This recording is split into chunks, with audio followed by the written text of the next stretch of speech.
صل على محمد وآل محمد.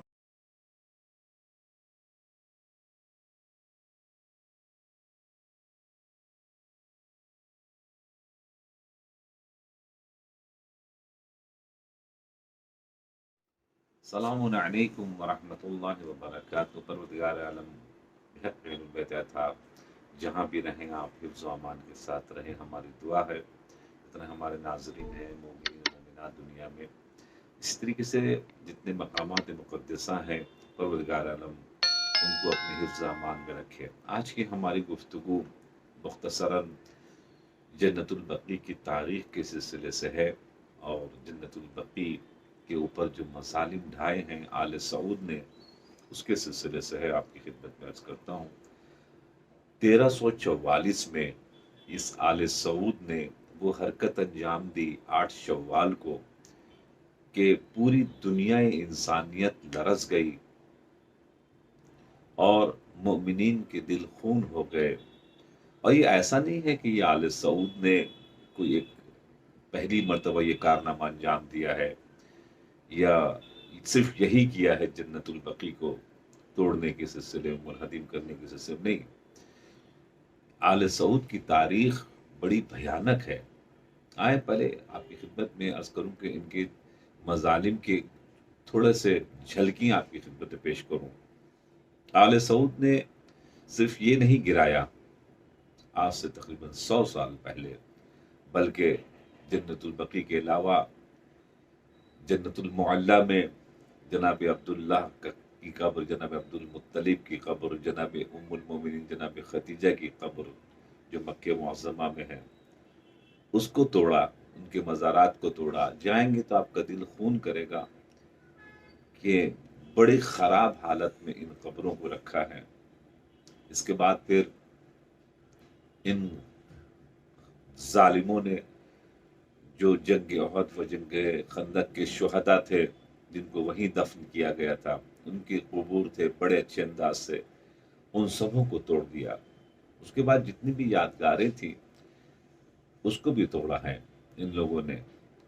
یہ تو رسول کے مزار کو بھی توڑنا چاہ رہے تھے، مگر وہ بجلی گری اور وہ سلسلہ ان کا رہ گیا. ورنہ یہ سب تو یہ دشمن اسلام، ان لوگوں نے ظاہری طور کے اوپر اسلام کا لبادہ اڑ کے رکھا ہے، مگر یہ حقیقت میں آل سعود آل یہود ہے. ابھی آپ دیکھیں جو مراحل چل رہے ہیں، اس میں لائن لگا کے مسلمان یہودیوں سے رابطہ کرنا چاہ رہے ہیں، جبکہ قرآن مجید کے سلسلے سے ہے کہ یہ یہود و نصارہ تمہارے کبھی دوست نہیں ہو سکتے. تو اگر قرآن کے ماننے والے ہیں، حسبنا کتاب اللہ کے کہنے والے ہیں، تو پھر یہ قرآن کی بات کو کیوں نہیں مانتے کہ تمہارے دوست نہیں ہو جائیں گے جب تک ان کی اتباع نہ کرو؟ تو پھر یہ کیسے مسلمان ہیں؟ اور کیوں کوئی مفتی ان لوگوں کے اوپر فتویٰ نہیں دیتا؟ کیوں کیوں کیوں خاموش ہے؟ عجیب بات ہے، تعجب کی بات ہے. ہر چیز میں فتویٰ دینے والے، شرک شرک شرک کہنے والے. اچھا، اسلام کے نام کے اوپر یہ حکومت جناب کرتے ہیں اور مرکز سمجھتے ہیں دنیا میں اپنے آپ کو یہ سلفی.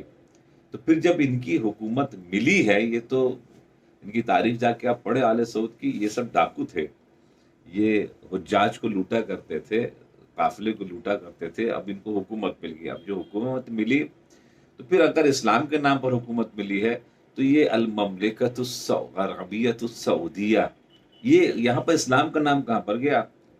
ایک چھوٹے چھوٹے سے ملک بنتا ہے، اسلامی جمہوری ایران، اسلامی پاکستان، اسلامی فنا، اسلامی فنا. یہ جو دوسرے ممالک ہیں جو مرکز اسلام نہیں کہلاتے، ان لوگوں نے تو اپنے نام کے اپنے ملک کے سامنے اسلام رکھا. اس آل سعود نے کیوں نہیں رکھا؟ یہ آل سعود ہے کون؟ اس کی تاریخ جا کے ذرا معلوم کریں مسلمان. یہ مملکت، یہ کنگڈم کو آپ لے کر آ رہے ہیں. اسلام نے تو بادشاہت قبول ہی نہیں کی، اس کا مخالف ہے اسلام 100%. آپ نے شہنشاہیت کو بنا کے رکھا اور پوری دنیا کے مسلمان، وہ فتویٰ دینے والے سب خاموش آرام سے جناب والے اس منزل کو دیکھ رہے ہیں، اس منازل کو دیکھ رہے ہیں. ذرا غور فرمائیں، ذرا فکر کریں. انہوں نے کربلا کے اوپر بھی حملہ کیا ہے کئی مرتبہ، کربلا کو بھی تاراج کیا ہے انہوں نے. کافی چیزیں وہاں سے لوٹ کر یہ لے کے جائے گی. جیسے آل سعود کی تاریخ کو ذرا پڑھیں کہ کربلا کے اوپر حملہ تمام زیورات، جتنے بھی نذورات تھے، جتنے بھی گفٹس تھے جو دنیا سے حرم ابا عبداللہ امام حسین کو عطا ہوئے تھے، وہ سب لوٹ کر لے گئی ہے۔ اسی طریقے سے جنت البقیع بھی بہت خوبصورت تھا، یہ قبرستان تھا، اس قبرستان میں بہت سے نذورات تھے، سب کو یہ لوٹ کر لے گئے۔ یہ پرانے زمانے کے لوٹیرے تھے، آج بھی لوٹیرے ہیں۔ اگر آپ یہ کہتے ہیں کہ شرک ہے، شرک ہے، یہ شرک ہے، تو یہ بتائیے آپ نے اس مثال کے طور پر قبرستان کو توڑا 200 سال، 100 سال پہلے، تو یہ کیا قبریں اور مزین کیا مثال کے طور کے اوپر یہ 200 سال پہلے تھے؟ خلفائے راشدین کے زمانے میں نہیں تھے، بنی عباس کے زمانے میں نہیں تھے، یہ جو 4 امام گزرے، شافعی، مالکی، حنبلی، حنفی، ان کے زمانے میں نہیں تھے؟ تو ان کے زمانے میں تھا تو یہ شرک تھا، تو سب کے سب مشرک تھے۔ اگر آپ کا یہی کہنا اگر ہے کہ یہ شرک ہے تو اس کے ماننے والے مشرک ہوتے ہیں، تو پھر جب یہ سب مشرک تھے تو پھر آپ کون ہیں؟ آپ مسلمان ہیں؟ یہی مسلمان ہے کہ اس وقت آپ کنسرٹ کرا رہے ہیں اور آپ شراب کے بار کھلوا رہے ہیں، جوا خانے کھلوا رہے ہیں، اڈے، اور نہیں پتا کیا کیا خرافات آپ کو کرنا ہے اور کر رہے ہیں، پوری دنیا دیکھ رہی ہے، اور خاموشی کے ساتھ تماشائی جنا والا بنی ہوئی یہ دنیا۔ اگر آپ نے یہ سوچا شرک ہے تو پھر ذرا سوچے، ذرا غور فرمائے، قبروں کو اوپر بنانا، تو یہ جناب یوسف کی قبر جو فلسطین میں ہے، یہ کیا رسول اللہ کے زمانے میں تھی یا رسول اللہ کے زمانے سے پہلے کی تھی؟ تو جواب آئے گا رسول اللہ کے زمانے سے پہلے کی تھی۔ اگر رسول اللہ کے زمانے کے پہلے کی تھی تو پھر رسول نے جب اسلام کا آغاز کیا اور مکے سے مدینے آ گئے اور ماشاء اللہ اسلام مضبوط ہو گیا، پھر انہوں نے توڑنے کا حکم کیوں نہیں دیا؟ پھر انہیں توڑنے کا حکم کیوں نہیں دیا؟ اگر یہ شرک ہے، قبر اور باقاعدہ اونچی قبر ہے، آپ نے جا کے آپ نیٹ پر جا آپ سرچ کر سکتے ہیں، بڑی بڑی قبریں، وہ قبریں بنی رہنا اس بات کی دلیل تھی، یہ نشانیاں ہیں، یہ شاعر اللہ ہیں، شاعر اللہ یعنی اللہ کی نشانیاں، یہ وہ نمائندے ہیں جنہوں نے توحید کو یہاں پھیلایا ہے، رسالت کو پھیلایا ہے، دین کو پھیلایا ہے۔ ان ہستیوں کو اللہ نے شاعر اللہ کہا ہے، وَمَن يُعَظِّمْ شَعَائِرَ اللَّهِ فَإِنَّهَا مِن تَقْوَى الْقُلُوبِ، یہ پروردگار عالم نے سورہ حج میں آیت نمبر 32 اس میں اعلان کیا ہے، یہ شاعر الہی ہے، اس شاعر الہی کو آپ اگر تعظیم کریں گے تو یہ نشانی ہے تقوی کی۔ آپ ذرا سوچیں، سورہ بقرہ میں آیت نمبر 158، 158 آیت کریمہ میں سورہ بقرہ میں ارشاد ہے، ان الصفا والمروہ من شعائر اللہ، جہاں پر جناب ہاجرہ دوڑی تھی اسماعیل کو پانی لانے کے لیے 7 مرتبہ صفا مروہ کے درمیان میں، قرآن کہہ رہا ہے کہ یہ شاعر الہی ہیں، ان کی حفاظت کرنے کا حکم پروردگار عالم نے دے رہا، پتھر کی حفاظت کرنے کا حکم دے رہا ہے پروردگار عالم۔ تو جو توحید کو پہنچائے، جو توحید کو سمجھائے، اللہ جسم جسمانیات نہیں رکھتا، تو جب جسم جسمانیات نہیں رکھتا تو توحید کو کس نے بتایا؟ کنتو کنزن مخفیہ خلقت الخلق عرف، میں ایک چھپا ہوا خزانہ تھا، میں نے چاہا کہ میں پہچانا جاؤں، تب میں نے ان کو خلق کیا۔ جنہوں نے توحید کو پہنچایا ان کے روزے کو آپ گرا کے بول رہے ہیں کہ ہم توحید والے ہیں، ہم شرک والے ہیں۔ عجیب بات ہے، یا حسین کہنا شرک، یا علی کہنا شرک، یا رسول کہنا شرک، پھر جب آپ کو مار پڑتی تو یا امریکہ کیوں کہتے ہیں؟ یا امریکہ ہے، یا برطانیہ ہمیں بچاؤ، ہمیں لا کے میزائل دو۔ ان کافروں کو بلاتے ہیں، ان مجرموں کو بلاتے ہیں کہ جو انسانیت کے مجرم ہیں، جنہوں نے صرف اپنی سیٹ اور سیاست اور کرسی اور طاقت کے خاطر انہوں نے پورے ملک سیریا کو برباد کر دیا، لوگ بیچارے سمندر میں ڈوب گئے، لیبیا کو برباد کر دیا، پوری کنٹری تہس نہس ہو گئی، افغانستان کو برباد کر دیا، تہس نہس، عراق کو برباد کر دیا، تہس نہس کر دیا، انہوں نے صومالیہ کو برباد کر دیا، تہس نہس کر دیا، یمن کو برباد کر دیا، عجیب بات ہے، جب یہ ظلم کرتے ہیں نہ کوئی یونائٹڈ نیشن آتا ہے، نہ ہیومن رائٹس آتے ہیں، نہ ورلڈ کوڈ آتا ہے، اور کوئی نہیں بولتا جب ان کے لوگوں کے اوپر مثال کے طور کے اوپر آج جو چل رہا ہے رشیا اور یوکرین کا معاملہ، ہم جنگ کے موافق نہیں ہیں، ہمیشہ صلح صفا ہونا چاہیے، سب آرام سے زندگی گزارے، مگر جب یہ ہو رہا ہے اور رشیا نے جو مارا ہے، تو پھر یہ اچانک یونائٹڈ نیشن کا جنرل سیکریٹری اٹھ کے جناب والا یہاں پر آ رہا ہے، ورلڈ کوڈ یہاں پر آ رہا ہے، یہ یمن میں کیوں نہیں آیا؟ وہاں وہ تو بیچارے بالکل ان کے پاس کچھ ڈیفنس، یاد ہے آج بھی یہ کئی مہینے سے لڑ رہا ہے، مقابلہ کر رہا ہے، وہاں تو ان کے پاس بیچارے کے پاس کچھ بھی نہیں تھا، آج تک کیوں نہیں؟ اللہ اکبر! داعش کے بنانے والوں کو سزا ملی، جن لوگوں نے بہت قتل عام مچایا، سامنے رپورٹ ہے، ہیلری کلنٹن جو یونائٹڈ اسٹیٹ کی فارن منسٹر تھی، اس نے کہا کہ ہاں وی trend them, we support them, ہم نے کیا اقرار کرے، آپ لوگوں نے بھی یوٹیوب میں دیکھا ہوگا، اس کے باوجود بھی یہ ورلڈ کپ خاموش، یونائٹڈ نیشن خاموش، ہیومن رائٹس خاموش، یہاں پر تو یہ کیا ہے؟ یہ انصاف ہے؟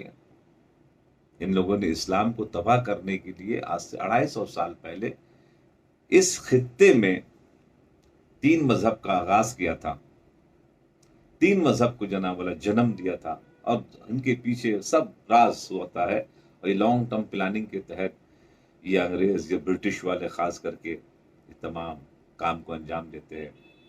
انہیں 3 مذہب کو نئی ایجاد کی، قادیانی، سلفیت اور بہائیت۔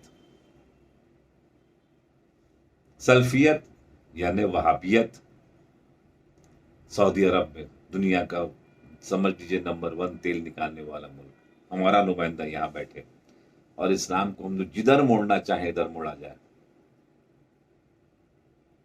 ایران میں چونکہ ایک شیعت کا مرکز تھا دنیا میں، لہٰذا وہاں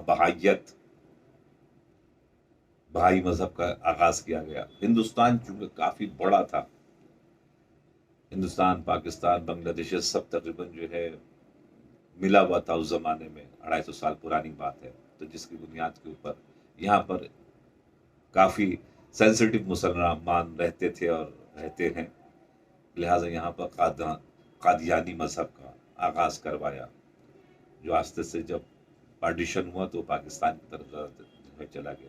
یہ تینوں ایجاد جو ہے یہ برٹش کی ہے۔ آپ دیکھیں، آپ وہ ابھی تک بیٹھے نہیں ہیں، یہ دشمنان اسلام، دشمنان اہل البیت بیٹھے نہیں ہیں۔ اب سافٹ ٹارگٹ جو ہے وہ تشیع ہے، بہت ہوشیاری کے ساتھ مومنین کو چاہیے ذرا سا آنکھ کھول کے معاملہ کرے، عزاداری وہ پیغام جائے کہ جس سے لوگ جذب کریں، خدا نہ کرے دور نہ ہو۔ جو بھی کچھ آپ کر رہے ہیں، جو بھی کچھ آپ بنا رہے ہیں، جو بھی آپ کر رہے ہیں، ذرا سا ایک مرتبہ سوچیں، خدا نہ خواستہ کوئی اس میں کوئی معاملہ غلط تو نہیں ہے۔ اسی طریقے سے پڑھانے والے دیکھیں آپ، کون سے مدرسے سے پڑھ کے آئے، کہیں خدا نہ خواستہ وہ عقیدت کو خراب تو نہیں کر رہے۔ آل محمد سے محبت اور ان کے دشمنوں سے نفرت، چاہے وہ ہم علنی نہیں کہتے کہ آپ روڈ کو پکڑے، نہیں، کم سے کم دل میں رہنا چاہیے، ان کو صحیح طور معلومات ہونی چاہیے، جب بھی گھر میں سوئیں تو کم سے کم آل محمد کے دشمنوں کے اوپر لعنت بھیج کے سوئیں، اس میں کوئی کمی نہ کرے۔ اگر کوئی بھی اس کی اچھی شکل دکھانا چاہ رہا ہے، جو قاتل امام حسین ہے، قاتل اہل البیت میں سے ہے، تو اس کا مطلب سمجھ لیں کہیں نہ کہیں کچھ گڑبڑ ضرور ہے۔ اس لیے بہت ضروری ہے کہ آج جو دشمنوں نے پہلے اوپر سے وار کیا تھا اس میں لگ بھگ کامیاب نہیں ہوا، چاہے وہ قادیانی بنایا ہو، چاہے وہ بہائیت بنائی ہو، چاہے وہ سلفیت بنائی ہو، اس میں کام تو پھر اندر گھس کے کام شروع ہو گیا، بڑے بڑے دسترخوان بچھنے لگے۔ بہت کیئرفل رہنے کی بہت سخت ضرورت ہے۔ تو بقی کے اوپر ایک زمانے میں حملہ ہوا تھا، یہ چونکہ آثار آل محمد کو مٹانا ہے، آثار اسلامی کو مٹانا ہے، اور کچھ مقصد نہیں ہے، چونکہ آثار سے یادگار باقی رہتی ہے، آثار سے ذکر باقی رہتا ہے، اسی لیے یہ داعش کا بھی جو حملہ تھا، یہ حملہ اس لیے نہیں تھا کہ ان کو تیل لینا تھا، کمانڈر پکڑا تھا، اس نے کہا تھا ہم تیل نہیں لینے آئے تھے، تو پیسہ بھی میرے پاس بہت ہے، زمین بھی بہت ہے، تو پھر کیوں آئے تھے؟ تیل بھی ہے، پیسہ بھی ہے، زمین بھی ہے، تو پھر کیوں لینے، کیا کرنے آئے تھے؟ کہا کہ ان روزوں کو گرانے آئے تھے۔ دیکھا آپ نے، دشمن جو ہے ہمارے آثار کو مٹانا چاہ رہا ہے، تو کبھی اندر سے گھس کے حملہ ہوتا ہے، کبھی باہر سے ہوتا ہے، تو لہٰذا بہت ضروری ہے کہ ہم بہت خیال رکھیں۔ تو جنت البقیع کے انہدام کے سلسلے سے جہاں جو کچھ بھی کر سکتا ہے وہ جناب انجام دے۔ جنت البقیع ایک مظلوم آواز ہے۔ جنت البقیع کے سلسلے میں تو ایک جملہ اور آپ کے عرض کر دوں تاکہ خدمت میں آپ کے عرض کروں کہ معرفت کے اندر میں اضافہ ہو ہمارے بچوں کے لیے۔ یہ جب رسول اللہ مکے سے مدینے آئے ہیں تو اسد بن زرار یہ رسول کے انصار میں سے بہترین صحابی تھے، اور ان کا جب انتقال ہوا ہے تو رسول اللہ نے پہلی قبر جو بنائی ہے اسد بن زرار کی تھی۔ یہ وہ شخص ہے محترم رسول کے خاص صحابی جنہوں نے مسجد النبوی کی زمین جو ہدیہ کی تھی رسول اللہ صلی اللہ علیہ وآلہ وسلم کو، اور اس کے بعد پھر جو دفن ہونے کا سلسلہ شروع ہوا، وہ آج تک جو دفن ہو رہے ہیں یہ تقریباً سب ان کے ذریعے سے، ان کے حالات سے، ان کے دست مبارک سے۔ اب ذرا سوچئے کہ جنرل البقیع میں کتنی بڑی بڑی قبریں ہیں، جناب فاطمہ بنت اسد کی قبر ہے، ابن عباس کی قبر ہے، رسول اللہ کے ازواج کی قبر ہے، رسول اللہ کے بچوں کی قبر ہے، رسول اللہ کے صحابیوں کی قبر ہے۔ ان سبوں کو توڑنے کے ساتھ ساتھ رسول کی جو اولاد، رسول کے نواسے، 4 اماموں کی قبر ہے، یہ کیسے توڑ دیا انہوں نے؟ چونکہ ان کو آثار مٹانا تھا۔ تو اب جو بھی جہاں بھی دانے درم میں سخن قدم میں جو بھی کچھ کر سکتا ہے، اس کو چاہیے اس آواز کو بلند کرے، تاکہ وہ کل محشر کے میدان میں ظہور امام زمانہ میں سرخرو ہو کے سامنے آئے کہ ہم نے ہمیشہ آل محمد کے دشمنوں کے اوپر ہم نے اپنی ناراضی کا ہمیشہ اظہار کیا ہے۔ انشاءاللہ جہاں بھی رہیں سلامتی کے ساتھ رہیں، دعا میں یاد رکھیں۔ والسلام علیکم ورحمۃ اللہ وبرکاتہ۔